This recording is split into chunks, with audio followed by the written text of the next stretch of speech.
4 رکعتوں میں میرے دل و دماغ پر وہ صندوق پر لکھا ہوا جملہ چھایا رہا کہ یہ وقت بھی گزر جائے گا. میں سوچتا رہا. نماز سے فراغت کے بعد پھر میں تہخانے میں آیا اور اس بچے کو تلاش کیا. وہ مجھے مل گیا. وہ کوئی 8 سال کا ننھا منا سا بچہ مدرسے کا طالب علم تھا. رسول اللہ صلی اللہ علیہ وسلم کا مہمان تھا. اس سے میں نے پوچھا یہ جملہ آپ کہاں سے لائے ہو؟ کس سے سنا ہے؟ صندوق پہ کیوں لکھوایا ہے؟ تو کچھ بتلانے کے لیے تیار نہیں. میں نے مزید اصرار کیا تو وہ مسکرایا اور اس کی اس مسکراہٹ اور تبسم کے ساتھ ہی اس کی آنکھیں بھی اشک بار ہو گئی. آنکھیں نم ہو گئی. آنکھوں سے آنسو بہ گئے. میں نے اس کو دلاسا دیا, اطمینان دلایا, سینے سے لگایا اور پھر پوچھا مجھ سے. اس نے کہا میں جب 3 برس کا تھا تو میرے ابو کی ایک حادثے میں موت واقع ہو گئی, ایکسیڈنٹ ہو گیا. ان کا انتقال. ہمارا کوئی بڑا کنبہ نہیں ہے. پیچھے میری والدہ ہے اور مجھ سے 2 سال بڑی میری بہن, یعنی 10 سال کی میری بہن. میرے والد نے میری والدہ کو یہ وصیت کر رکھی تھی کہ جب عبدالشکور بڑا ہو جائے تو اس کو مدرسے میں ضرور داخل کرنا, اس کو ہم حافظ کلام اللہ اور عالم دین بنائیں. میرے والد تو مجھے بڑا ہوتا ہوا نہ دیکھ سکے, لیکن میرے والد کی وصیت کے مطابق سال گزشتہ میری والدہ نے مجھے لا کر اس مدرسے میں داخل کر دیا. میں یہاں قرآن کریم حفظ کر رہا ہوں. چند پارے حفظ ہو چکے ہیں اور میرا ارادہ ہے حافظ بھی بنوں, عالم بھی بنوں اور والد صاحب کی وصیت کی تکمیل. میں مہینے میں 2 دن کے لیے گھر جاتا ہوں. میری والدہ آتی ہیں اور مجھے لے جاتی ہیں اور پھر 2 دن گھر کے قیام کے دوران میری والدہ مجھے والد کی قبر کے پاس لے جاتی. وہ دور کھڑی ہوتی ہے, مجھے کہتی ہے جاؤ اپنے ابو کی قبر پر جا کر کہو کہ آپ نے ابو جان والدہ کو جو وصیت کی تھی, میری والدہ نے اس وصیت کو پورا کیا ہے, مجھے مدرسے میں حافظ اور عالم بننے کے لیے بھیجا ہے. یہ پیغام سنا کر آ جاؤ. یہ پیغام میں اپنے ابو جان کی قبر پہ سنا کے واپس لوٹتا. پھر اگلے دن جب میں گھر سے مدرسے کی جانب نکلتا تو ایک تو مجھے اپنے ابو جان کی یاد آتی کہ اگر وہ زندہ ہوتے, حیات ہوتے تو مجھے کس طرح سے تحفے تحائف دے کر رخصت کرتے. اور دوسرے میری امی کے لیے کوئی ذریعہ معاش نہیں ہے. وہ لوگوں کے گھروں میں جھاڑو دیتی ہیں, برتن مانجتی ہیں, وہاں سے کچھ ملتا ہے تو وہ میری والدہ کو بھی دیتے ہیں اور میری بہن کو بھی دیتے ہیں, کیونکہ وہ دونوں کام کاج کرتی ہیں لوگوں کے گھروں میں جا کر, یہی ان کا ذریعہ معاش. جب میں نکلتے ہوئے پریشان ہوتا ہوں اپنی والدہ اور بہن کی وجہ سے, ان کے اس کام کرنے کی وجہ سے, ان کی غربت اور مفلسی کی وجہ سے, اپنے فوت شدہ والد کی یاد آتی ہے, تو میری امی میرے سر کے اوپر ہاتھ پھیرتے ہوئے کہتی ہے عبدالشکور جاؤ مدرسہ, یہ وقت بھی گزر جائے گا. جاؤ مدرسہ, یہ وقت بھی گزر جائے گا. پھر جب میں مدرسے آ جاتا ہوں اور بعض دفعہ مدرسے میں جب لوگ اپنے بچوں کے لیے سامان لاتے ہیں, انہیں میری آنکھوں کے سامنے دیتے ہیں, ان کے سر پر ہاتھ پھیرتے ہیں, ان کی پیشانی پر بوسہ دیتے ہیں, اپنے بچوں کے ہاتھوں کو چومتے ہیں, ان کو خرچہ دیتے ہیں, ان کو کپڑے دیتے ہیں, تو میری آنکھیں بھی اشک بار ہو جاتی ہیں اور میں سوچتا ہوں کاش میرے ابو جان بھی ہوتے, وہ آتے مجھے دلاسا دلاتے, میرے لیے بھی چیزیں لاتے اور وہ میرے لیے بھی کپڑے لاتے، وہ مجھے بھی ہدیہ تحفہ دیتے، مجھے بھی خرچ کرنے کے لیے کچھ پیسے دیتے۔ کہا یہ خیال جب آتا ہے تو میں واپس اندر چلا جاتا ہوں اور وہاں جا کر میں اپنی والدہ کا وہی جملہ کہ یہ وقت بھی گزر جائے گا اپنے دل و دماغ میں لاتا ہوں تو میرا غم ہلکا ہو جاتا ہے۔ ایک دن مسجد میں پینٹ کرنے والا آیا تو میں نے اس کو کہا میرے صندوق پر یہ جملہ لکھ دو، یہ وقت بھی گزر جائے گا۔ اس نے لکھ دیا۔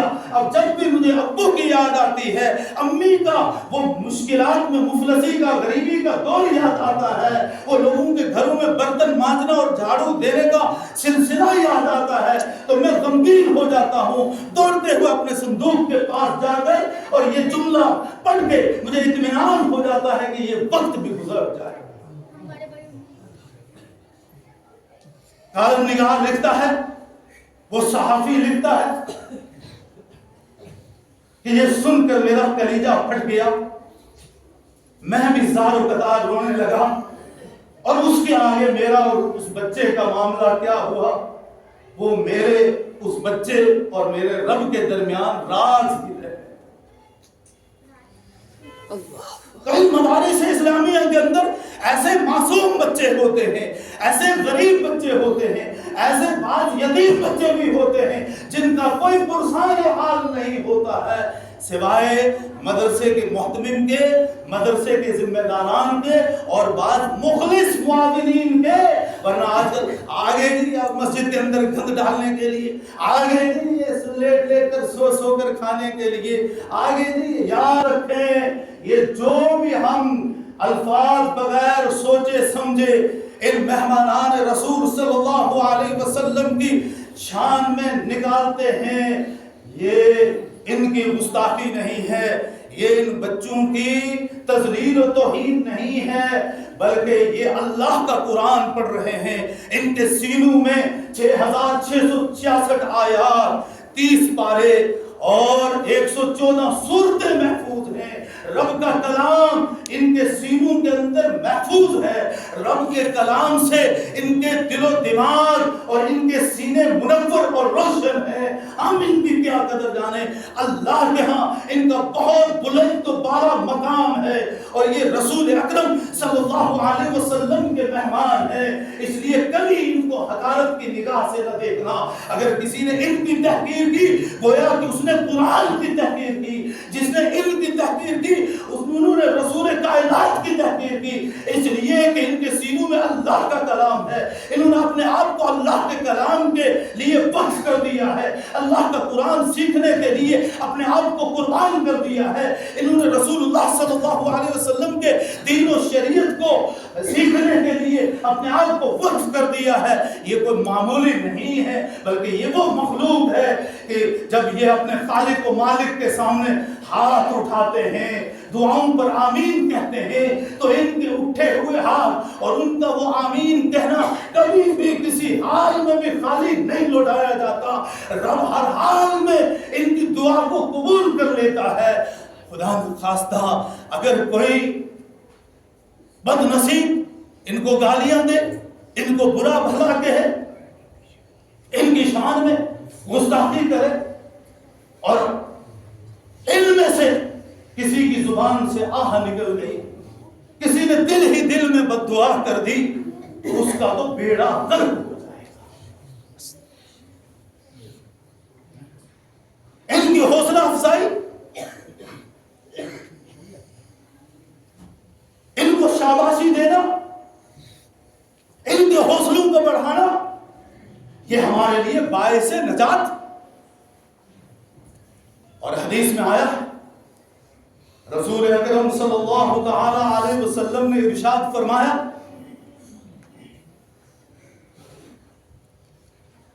کہ حافظ کلام اللہ،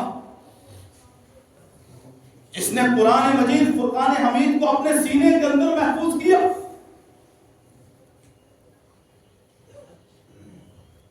کل حشر میں، آخرت میں، جہاں نفسی نفسی کا عالم ہوگا،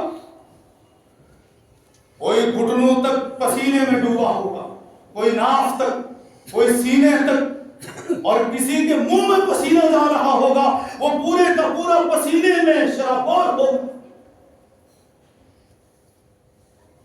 نبی علیہ الصلوۃ والتسلیم کے علاوہ دیگر انبیاء بھی نفسی نفسی پکار رہے ہوں گے۔ ایسے موقع پر دو قسم کے افراد کو اعزاز ملے گا۔ ایک تو حافظ کلام اللہ کے والدین کو، ان کے سروں کے اوپر نورانی تاج سجایا جائے گا، جو تاج سورج کی روشنی سے بھی زیادہ چمکدار ہو۔ اس تاج کی چمک کو، اس کی روشنی کو، اس کے نور کو دیکھ کر لوگ ایک دوسرے سے پوچھیں گے یہ انبیاء ہیں، صحابہ ہیں، تابعین ہیں، تبع تابعین ہیں، سلف صالحین ہیں، اولیاء کاملین ہیں؟ جواب ملے گا ان میں سے کوئی نہیں۔ پھر بتاؤ تو صحیح ان کو یہ نورانی چمکدار روشن تاج کیوں پہنایا گیا ہے؟ جواب ملے گا یہ حافظ کلام اللہ کے والدین ہیں، جس نے قرآن حفظ کیا ہے اس کے ماں باپ ہیں۔ جب ماں باپ کو اتنا روشن چمکدار نورانی تاج پہنایا جائے گا تو جو حفاظ کلام اللہ ہے ان کا کتنا بلند مقام ہوگا، ان کو کس قدر اعزاز سے نوازا جائے گا۔ یہ ہمارے ذہن سے بالا تر ہے، یہ ہماری سوچ سے اونچا ہے، ہم سوچ بھی نہیں سکتے۔ اور دوسری روایت میں آیا ہے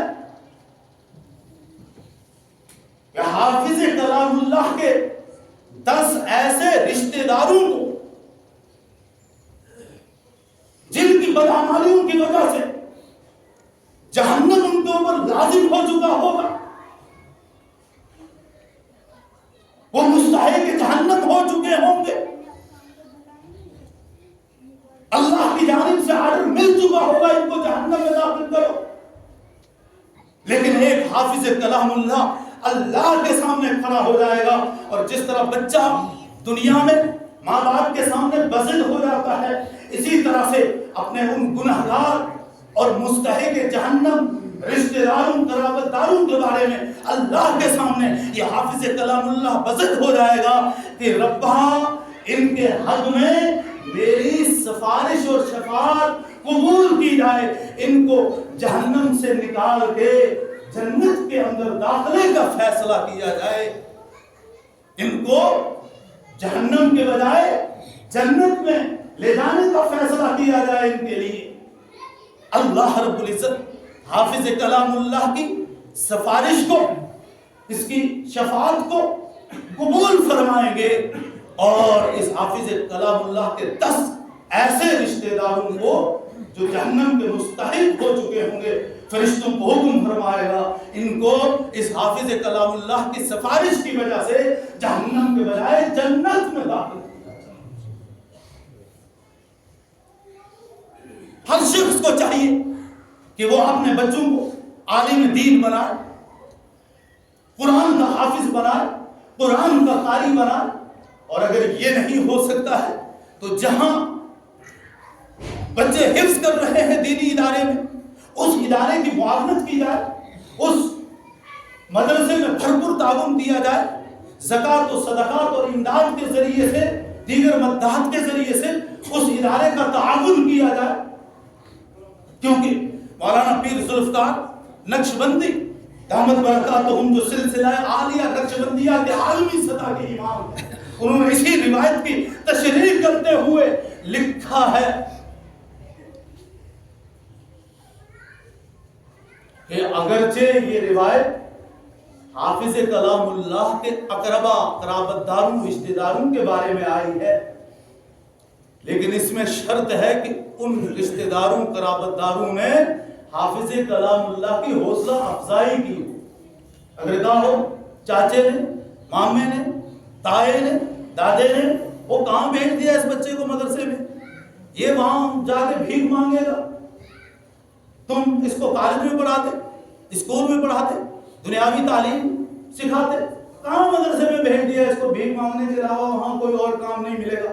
تو یہ حوصلہ شکنی کی ہے، حوصلہ افزائی نہیں کی ہے۔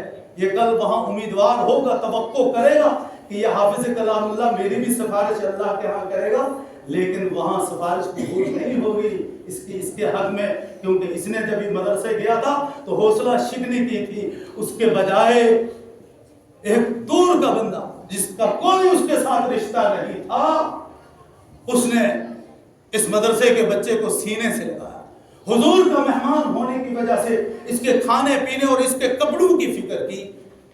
اور حقیقت کتنے لوگ ایسے یہاں آتے ہیں، اس میں کوئی دو رائے نہیں ہے، کچھ گالیاں دینے والے بھی ہیں، کچھ برا بھلا کہنے والے بھی ہیں، کچھ مہمانان رسول کو اپنے اوپر بوجھ تصور کرنے والے بھی ہیں، لیکن کچھ وہ ہیں جو اپنا سب کچھ قربان کر دیتے ہیں۔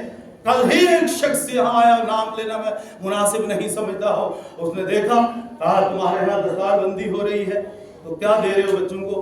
کہا جی آج حافظوں کو ہم ایک سوٹ دے رہے ہیں، کلام اللہ قرآن کریم ایک دے رہے ہیں، اور کپڑوں کا ایک جوڑا دے رہے ہیں، اور کتاب ایک دے رہے ہیں۔ کہا جو باقی بچے ہیں ان کو کیا دو؟ کہا جی ان کے لیے فی الحال بجٹ اتنا نہیں ہے۔ اور ہوتا ہے، میرا بھی یہ معمول ہے، میرے دو بچے ہیں، دونوں مدرسے کے اندر پڑھتے ہیں، لیکن جب کوئی چیز میں ان کو دیتا ہوں تو باقیوں سے چھپا کے اپنی جگہ دے دیتا ہوں تاکہ کسی کی دل شکنی نہ ہو۔ جیسے اس بچے نے اپنی بات بیان کی کہ جب والدین آگے پیشانی کا بوسہ دیتے ہیں، ہاتھ چومتے ہیں، چیزیں لاتے ہیں اپنے بچوں کے لیے اور ان کو سینے سے لگاتے ہیں، ان کو تحفہ اور ہدیہ سے نوازتے ہیں، مجھے میرا باپ یاد آتا ہے۔ یہاں ایسے بچے بھی ہوتے ہیں، یقیناً 8 حفاظ کلام اللہ کو جوڑا ملا، باقی سے سوچ رہے ہوتے ہمیں بھی اگر مل جاتا۔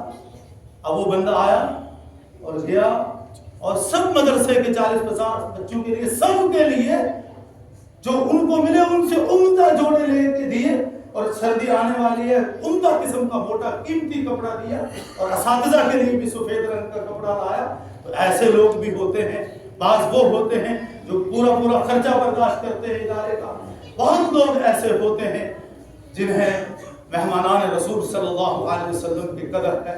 لہٰذا اگر اپنی عاقبت کو سنوارنا ہے، اپنی آخرت کو سنوارنا ہے، سدھارنا ہے، ان مہمانان رسول کی خدمت انجام دو۔ ان قال اللہ و قال رسول صلی اللہ علیہ وسلم کی صداؤں کو بلند کرنے والوں کو قدر کی نگاہ سے دیکھو، ان کا اکرام و احترام کرو، ان کو تعظیم و تکریم کی نظر سے دیکھو۔ باقی جی کتنے مدرسوں کو دیں گے، ادھر بھی مدرسہ، ادھر بھی مدرسہ، ادھر بھی مدرسہ، یہ کتنے مولوی جو ہے کتنے مدرسے کھولیں گے، کتنے مدرسے کھولیں گے یہ، لیکن یہ نہیں دیکھتے اسکول کتنے کھل رہے ہیں۔ ہر گلی گلی کے اندر اسکول ہے، گورنمنٹ کے اسکول ہیں، پرائیویٹ، ہر ایک نے اسکول کھول لیا ہے۔ ان اسکولوں کے بارے میں کبھی ہم نہیں بولتے کہ اتنے اسکول کھل گئے ہیں۔ مدارس کے بارے میں کہتے ہیں کہ مدارس کھل گئے۔ یاد رکھیں ان مدارس کی وجہ سے پورے عوام کو، تمام انسانوں کو، دیگر مخلوقات کو اللہ رزق دے رہا ہے۔ اعتراض کرنے والوں، تمہیں بھی جو روزی مل رہی ہے، جو نعمتوں کی فراوانی تم پر ہو رہی ہے، وہ انہی مدارس کے طلبہ اور قرآن پڑھنے اور دین سیکھنے والوں کی وجہ سے ہو رہی ہے، جن پر تم اعتراضات کرتے ہو۔ اور دین تو ہماری دنیا کی بھی ضرورت ہے، آخرت کی بھی ضرورت ہے۔ اسکول کی تعلیم تو صرف دنیا کا ذریعہ ہے، ذریعہ معاش ہے، یہ تو ذریعہ معاد ہے، یہ آخرت کو سدھارنے اور سنوارنے کا باعث ہے، یہ ہماری ایک ضرورت ہے۔ اس ضرورت کو، یہ دینی ضرورت ہے اور اس کا حاصل کرنا فرض عین ہے۔ طلب العلم فریضۃ علی کل مسلم، نبی علیہ السلام کا فرمان ہے، بخاری کے اندر موجود ہے، ہر مرد و عورت کے اوپر دین کا علم سیکھنا فرض ہے۔ تو پھر یہ اعتراض کیوں؟ اور جی کتنے مولوی پیدا ہو جائیں گے، یہ کہاں سے کھائیں گے، کہاں سے کمائیں گے، جیسے کہ روزی کا ٹھیکہ دے رکھا ہو، رزاق تو اللہ۔ اور پھر بعض کہتے ہیں نہیں جی ان مولویوں میں جھگڑا ہے، ان میں اختلاف ہے، اختلاف کر کے جگہ جگہ یہ مدرسے کھول دیتے ہیں۔ مولانا ابرار الحق شاہ ہردوئی کے پاس ایک شخص آیا اور ان سے کہنے لگا حضرت وہاں میرا مدرسہ تھا، ایک اور نے بھی قریب کھول لیا ہے، تو کہا دین کا کام بڑھے گا تو اس کی سمجھ میں بات نہیں آئی، تو حضرت نے مثال دے کے سمجھا کہ کسی کا انتقال ہو گیا، اس کی لاش کو 2 بندے، ایک آگے اور ایک پیچھے اٹھا کر لے جا رہے ہیں۔ راستے میں 2 بندے ملے، انہوں نے کہا ہم بھی تمہارا ہاتھ بٹاتے ہیں۔ وہ 2 اور 2 کتنے ہو گئے؟ ان 2 کا بوجھ ہلکا ہوا یا بڑھا؟ ہلکا ہو گیا. اس سے آگے وہ 4 بڑھے تو 4 اور آگے. ان چاروں نے بھی اس میں اٹھانے میں ہاتھ بٹایا، شرکت کی. اب بتاؤ ان کا بوجھ ان 4 کا ہلکا ہوا یا بڑھا؟ ہلکا ہوا، مزید ہلکا ہو گیا. اسی طرح میں نے تو پڑھانا تھا 500 طلبہ، لیکن میں 500 کو نہیں پڑھا رہا ہوں، 50 کو یا 100 کو پڑھا رہا ہوں. اور میرا ایک ساتھی اور اٹھا، اس نے ایک اور مدرسہ قائم کر دیا، تو 50 بچوں کا بوجھ اس نے اٹھا لیا. تو بوجھ ہلکا ہوا یا نہیں؟ اور یہ بوجھ ہلکا کرنے والا میرا محسن ہے یا دشمن؟ محسن ہے. اس نے مجھ پر احسان کیا. اور جب یہ بات ذہن میں ہوگی تو کبھی اعتراض نہیں ہوگا. اور یہ بات بھی سمجھ لیں، پیر ذوالفقار نے لکھا ہے، بس آخری بات کہہ کے اپنی بات ختم کرتا ہوں، وقت ہو رہا ہے. کہا پڑوس ملک میں ایک بڑے سرمایہ دار مالدار، اور وہاں مالداروں کو چودھری صاحب کہتے ہیں. ہمارے ہاں چودھری بولو تو کہتے ہیں یہ گجر ہے، وہاں سرمایہ داروں مالداروں کو کہتے ہیں چودھری صاحب. تو اس چودھری صاحب کا یہ معمول تھا کہ وہ اپنے علاقے کے بڑے مدرسے کو پورے سال کے لیے گندم غلہ دے دیتا. اب ممکن ہے کبھی مدرسے کے محتمم صاحب اس گندم میں سے کچھ گندم گھر لے گئے ہو، اس نے دیکھ لیا ایک شر پسند، کہ کچھ شر پسند بھی ہوتے، وہ سیدھا اس چودھری صاحب کے پاس پہنچا، اور جی آپ دیتے ہو مدرسے میں اناج اور تحقیق نہیں کرتے ہو، وہاں جا کے دیکھنا چاہیے. وہ آدھا تو مدرسے کے طلبہ کے گھر ان کو کھلایا جاتا ہے، آدھا محتمم صاحب کے گھر چلا جاتا ہے، آپ یہ راشن دینا بند کر دو. وہ چودھری صاحب اٹھے، سینے سے لگایا، کہا بھائی جان تم پہلے کیوں نہیں آئے؟